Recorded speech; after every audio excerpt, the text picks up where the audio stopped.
Yo, what is up, guys? Underrated Mage here to do another discussion on the top 5 people who I think could beat Acnologia in the end of Fairy Tail. Now, let's dive right into it. Now, starting off at number 5 is August. And I know a lot of people might be thinking, whoa, August, but he's working with Zeref. Now, not only myself, but a lot of people have been thinking, what if August actually does betray Zeref? Because we know that they're all going after Fairy Heart. And August, he is a master of old magic, new magic, every type of magic that's out there in the Fairy Tail world. And what if he's like so fascinated into Fairy Heart that he actually ends up betraying Zeref and taking Fairy Heart for himself, and then he actually fights Acnologia to test out his powers, just like similar to how God Serena did against Acnologia. We saw how that happened. So if August was able to get a hand of Fairy Heart and betray Zeref, then I definitely gotta put him up there as one of the people who could defeat him. Now, coming in at number 4 is the monster Gildarts, man. Yes, a battle between these two, it's inevitable, man. At this point, I truly do believe that Gildarts, he's gonna get his rematch against Acnologia, and out of everybody on the good guy side, besides like Natsu, I definitely think that he's one of the main candidates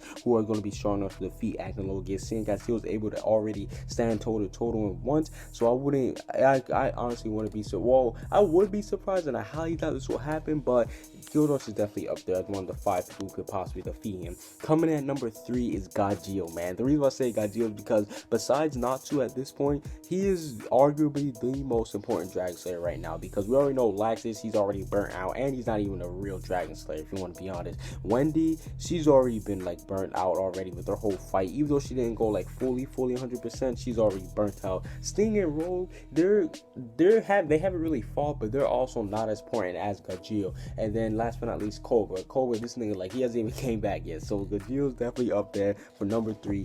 I definitely think that he's going to have a huge hand in defeating Acnologia along with Natsu, and I definitely do think that he could either deliver the finishing blow or he might assist Natsu and deliver the finishing blow. So that's why I got him at number 3. Now, coming in at number 2 is Natsu himself. Now, I know some people are like, whoa, if Natsu's number 2, then who's number 1? You probably don't know who number 1 is, but the reason why I got Natsu at number 2 is simply because he was made to defeat Zeref, okay? Now, we already know that Natsu versus Zeref, that's going to take place before the Acnologia fight. At least that's what I think. And at this point, what Natsu has right now, like, even if he unlocks his E&D powers, I just don't see him having enough to take down Acnologia. Don't get me wrong, if he's able to infuse the E&D powers and the Fairy Heart, then he's going to have a chance against him. But Natsu, he still has 2 more things he has to get to in order to stand a chance against Acnologia. So that's why I put him at number 2. And coming at number 1 is my favorite character, Zeref, man. Zeref is definitely the highest candidate to take out Acnologia because, 1, he's immortal, basically. Like, let's be honest. The only way you can really beat him is if you got some gift from the dead or something,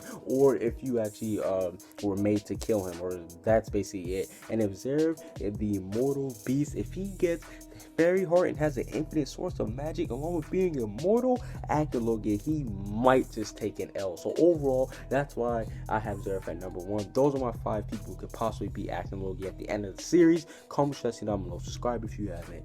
Peace out.